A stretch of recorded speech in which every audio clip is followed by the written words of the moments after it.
Welcome to Coba-Coba Journey, di mana gua akan share banyak hal, mau itu berdasarkan jurnal saintis, penelitian, atau pengalaman yang gua tahu untuk self-development. Gua bakal banyak bahas dari berbagai bidang cabang ilmu pengetahuan yang diharapkan kalian dapat menarik benang merah dari satu cabang ilmu A ke cabang ilmu B.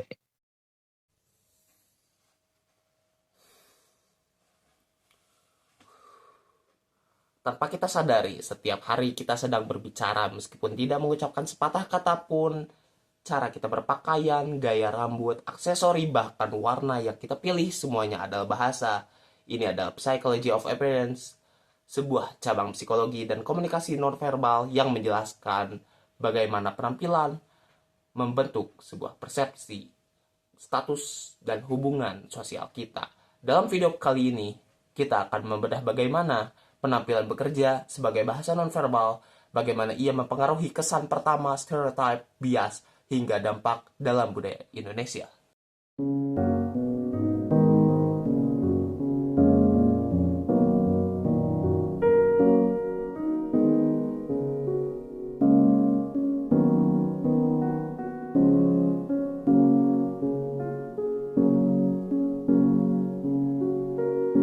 Sebagai bahasa nonverbal, dalam psikologi sosial, penampilan dianggap sebagai nonverbal. Dalam psikologi sosial, penampilan dianggap sebagai nonverbal code, sinyal yang kita produksi dan orang lain interpretasikan dengan kata lain. Tubuh dan pakaian kita adalah pesan.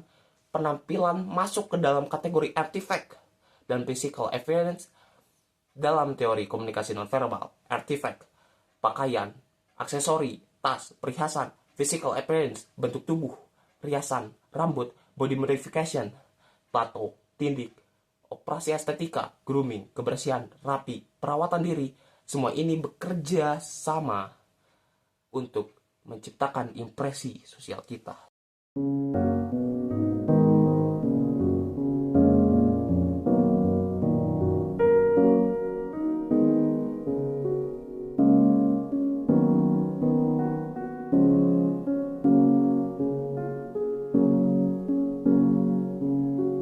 Elemen penampilan dan pesan yang dikomunikasikan.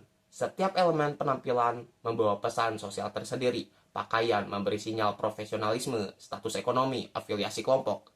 Seperti setelan yang rapih memberi kesan yang kompeten, sedangkan kaos band menandai identitas subkultur. Tata rias dan grooming menunjukkan perhatian pada detail, standar sosial, dan kepercayaan diri. Make up natural di lingkungan profesional itu lebih meningkatkan kredibilitas. Perhiasan dan aksesori mewakili gaya pribadi, status, identitas, atau spiritualitas. Modifikasi tubuh sering menjadi simbol ekspresi diri, keberanian, atau afiliasi komunitas tertentu.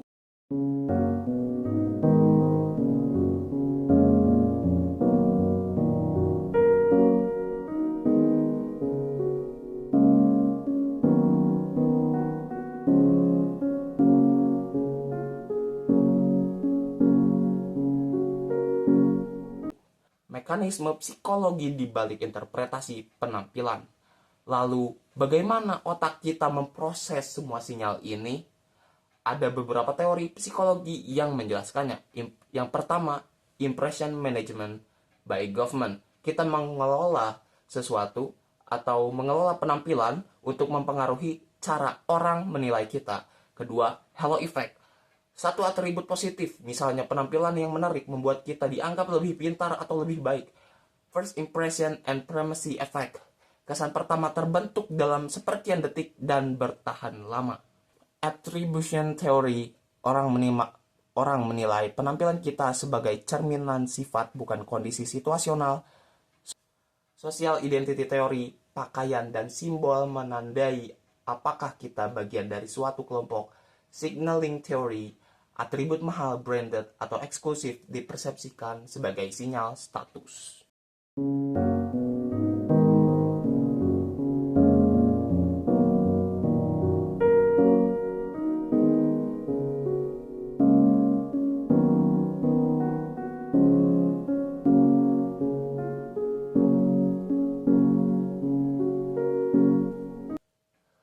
dampak penampilan pada kesan pertama, kredibilitas, dan status.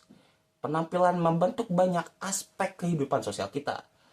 Kesan pertama terbentuk sangat cepat dan sangat sulit untuk berubah. Kredibilitas, pakaian formal, rapih, atau simbol profesi menaikkan persepsi, kompetensi.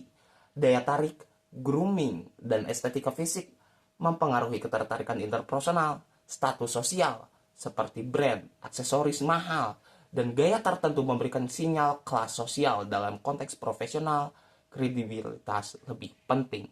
Dalam konteks sosial, daya tarik atau afiliasi.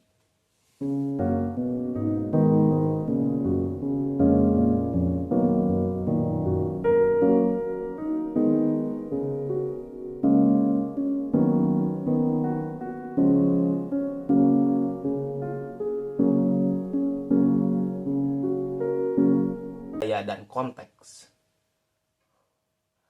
Makna penampilan berbeda antar budaya. Di Indonesia, penampilan memiliki nuansa yang khas. Contohnya batik, sinyal identitas nasional dan profesionalisme secara lokal. Hijab dapat bermakna sebagai hal yang religius, budaya, atau fashion modern. Tato dan tindik masih dianggap sebagai tabu di sektor konservatif, namun dianggap cool di beberapa bagian industri kreatif. Generasi muda versus tua, simbol fashion sering ditafsirkan secara berbeda. Yang penting penampilan selalu berinteraksi dengan norma masyarakat.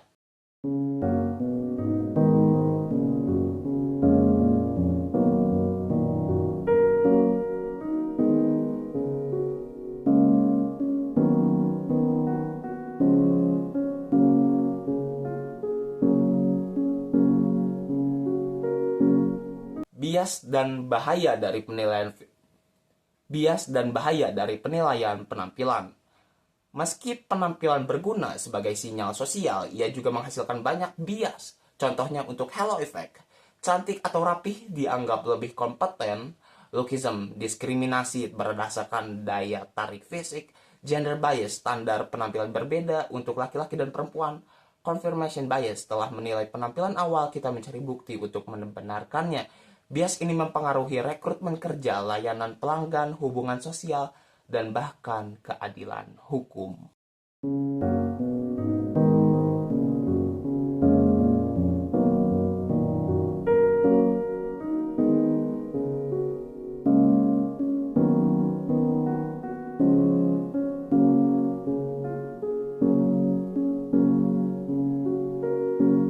Aplikasi nyata untuk marketing, branding, dan corporate image.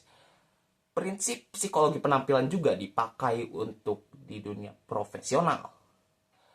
Contohnya seragam korporat untuk konsistensi brand personal branding, influencer, dan profesional melalui warna dan gaya yang khas, packaging produk sebagai penampilan pertama bagi konsumen, visual merchandising di retail mempengaruhi persepsi kualitas. Lalu kampanye rekrutmen menggunakan foto dan dress code untuk menarik talenta. Artinya penampilan bukan hanya personal tapi juga strategis. Penampilan adalah bahasa. Ia berbicara tentang siapa kita, apa yang kita yakini, dan bagaimana kita ingin dilihat. Namun bahasa ini harus dipahami dengan kritis agar kita tidak terjebak stereotip atau bias. Dengan memahami psychology of appearance, kita bisa mengkomunikasikan lebih efektif, membangun kesan profesional, dan sekaligus lebih adil terhadap orang lain.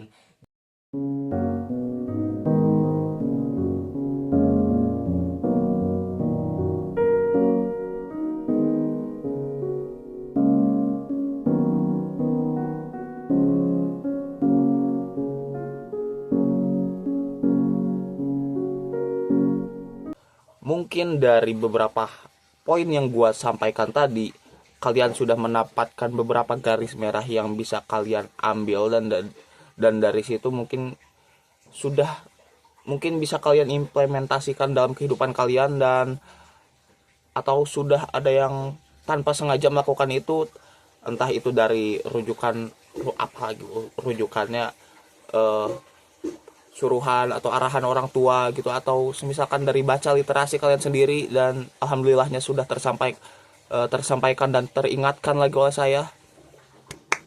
Dan video ini hanya akan berdurasi sekitar 10 atau 11 menit saja dan tidak akan lebih dari itu. Dan materi-materi yang ada di video ini masih bisa dibahas lebih panjang dan lebih dalam lagi di video-video berikutnya. Karena jujur, apabila semuanya gue bahas sekarang itu bakal lama banget. Ya, itu bakal ngambil durasi lebih dari 20 menit. Kalau misalkan kalian suka dengan materi yang gue bawakan dan tertarik untuk mempelajari lebih dalam, gue akan share dan bahas lebih panjang lagi, lebih dalam lagi. Dan gue akan sangat senang kalau misalkan kalian subscribe ya, karena itu akan menjadi motivasi gue sendiri buat ngonten dan belajar lebih memperdalami ilmu ini lagi. Dan voila. Ya, thanks for watching.